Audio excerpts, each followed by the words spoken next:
Bonjour, nous sommes le mardi 17 septembre 2024 et le sujet est le Wi-Fi et une nouvelle distance battue puisque là c'est 16 km alors que précédemment c'était 3 km. Bien sûr le Wi-Fi utilisé c'est du Wi-Fi Halo qui utilise une gamme de fréquences moindre que le Wi-Fi domestique actuel comme le Wi-Fi 5, 6, 6E, 7 qui est basé sur du 2,4, 5 et 6 GHz. N'oubliez pas de vous abonner pour plus de news sur le monde de la high-tech ainsi que les bons plans également sur mon Twitter et en description sous toutes mes vidéos. Le Wi-Fi Halo a permis à l'entreprise Morse Micro de battre son propre record et passer de près de 3 km à un peu moins de 16 pour une transmission Wi-Fi. Afin de couvrir davantage de zones. Après il y a également les technologies sans fil 4G, 4G LTE, c'est-à-dire 4G+, 5G, la 6G ce sera vers la fin de la décennie. Et il y a également les connexions satellitaires. Après, tous les produits n'utilisent pas ces capacités-là, comme la connexion satellite. Dans une vidéo publiée le 9 septembre 2024 sur la chaîne YouTube de Morse Micro, les ingénieurs affirment avoir transmis un flux de 2 mégabits par seconde sur une distance de 9,9 miles, soit un peu moins de 16 km. Quand on pense à 2 mégabits par seconde, c'est vraiment très faible. Ça fait penser à l'ADSL, il y a genre 20-25 ans, à des distances supérieures de 1,5 km par rapport au terminal téléphonique. La technologie Halo, au cœur du test.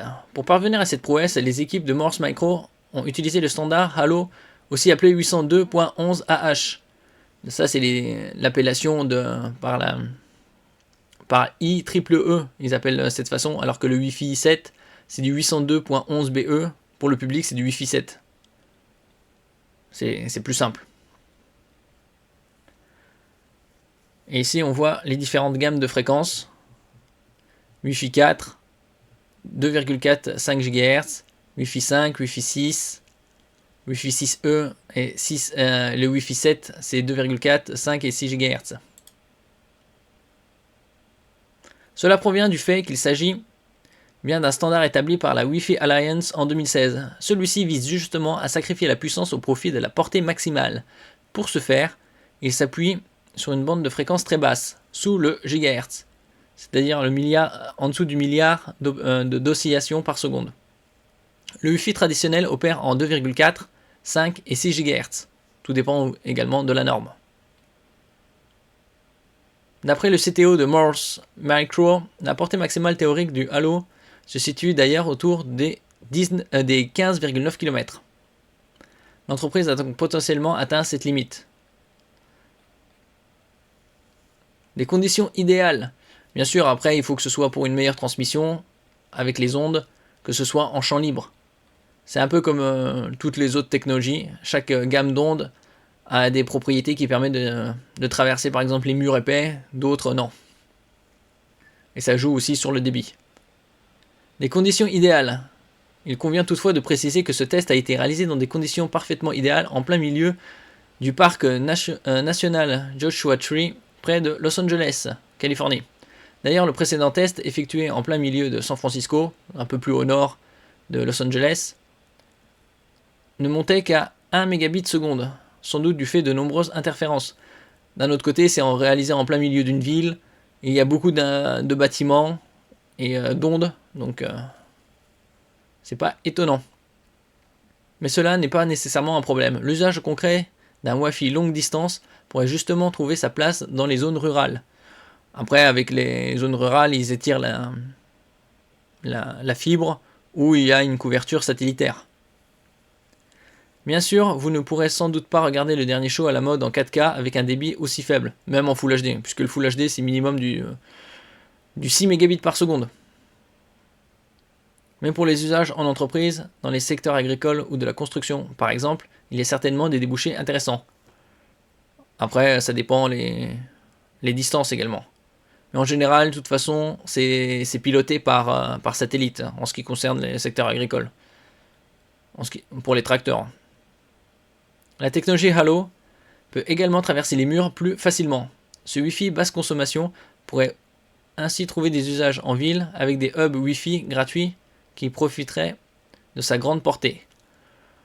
À New York, ils avaient remplacé les cabines téléphoniques par des points, des hotspots Wi-Fi. Bon, un second train de test réussi pour le Wi-Fi Halo. Wireless Broad Alliance WBA. Et donc, imaginez, dès 2017, ce Wi-Fi n'est pas conçu pour communiquer à grande vitesse, mais pour communiquer loin, très loin, jusque dans un rayon de plus d'1 km autour de sa borne.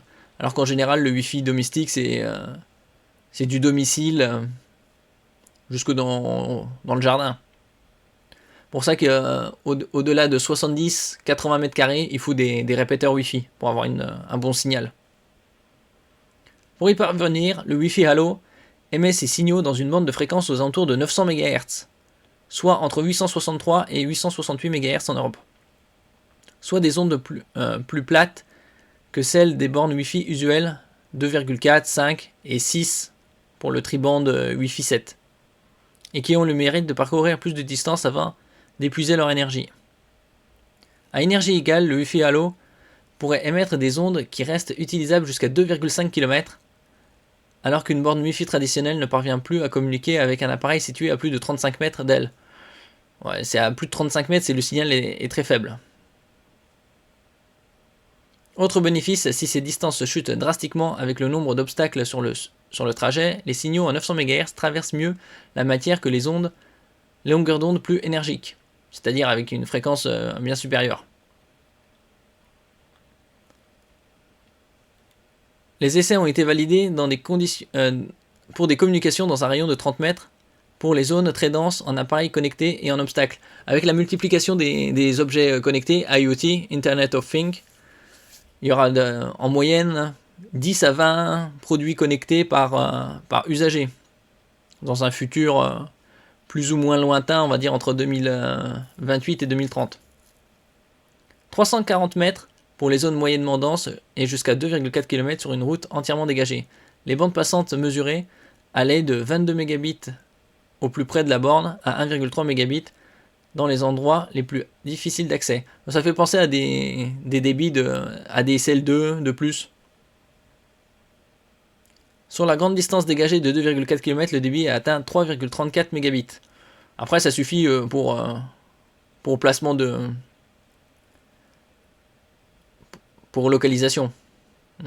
Pour mémoire, les débits maximum théoriques des Wi-Fi traditionnels sont censés être 1000 fois plus rapides. D'un autre côté, c'est des Wi-Fi traditionnels et c'est des débits théoriques. Le Wi-Fi 5 qui est apparu en 2014 avec 3,5 gigabits par seconde, 9,6 pour le Wi-Fi 6 en 2019. Fin 2021, début 2022, il y avait le Wi-Fi 6E. Et là, le Wi-Fi 7 qui vient d'arriver début cette année, comme sur la Freebox Ultra, 46 gigabits par seconde. Bien sûr qu'on compare le Wi-Fi 7 face au débit de la box est à 8 gigabits par seconde en symétrique, donc il y a de la marge. Cependant, ces débits sont en pratique rarement atteints, même sur une distance entièrement dégagée de seulement 35 mètres. Oui, après, c'est comme c'est indiqué, c'est des débits maximum théoriques. Déjà car les bornes traditionnelles n'ont jamais la puissance de calcul suffisante pour traiter de telles bandes passantes. Ensuite parce que la bande passante qu'elle supporte est divisée par tous les objets connectés à un instant T. Enfin parce que le nombre d'appareils connectés est élevé, plus la borne dépense de sa puissance de calcul dans le routage plutôt que dans le décodage des signaux. Et donc c'est comme avec le Wi-Fi 5 qui parlait qu'on aurait ou le Wi-Fi 4, la 4G, 4G LTE et 5G. Il parlait qu'on aurait des débits super élevés, sauf que si on est proche de la borne et il n'y a qu'un seul appareil connecté. Donc évidemment, si la borne permet de vous connecter à 100 gigabits par seconde, exemple, et si vous avez 1000 produits connectés, et ça sera évidemment divisé par 1000.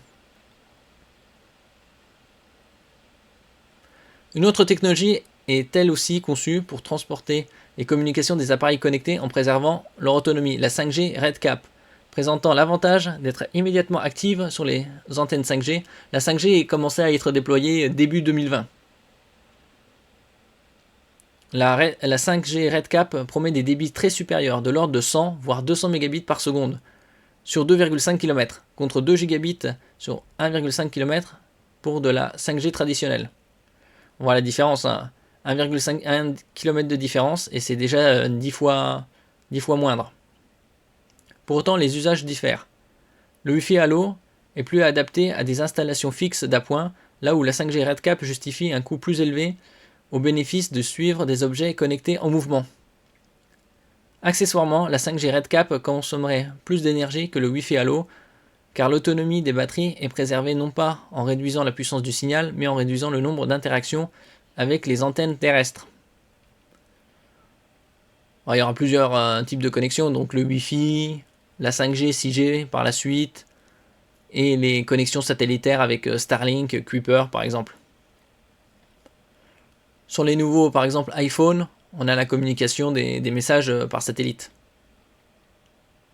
Et donc avec le temps, ça arrivera de plus en plus, il y aura des multi-connexions. Merci pour votre écoute, n'oubliez pas de mettre un j'aime, un commentaire, de partager et de vous abonner à la chaîne. À la prochaine fois.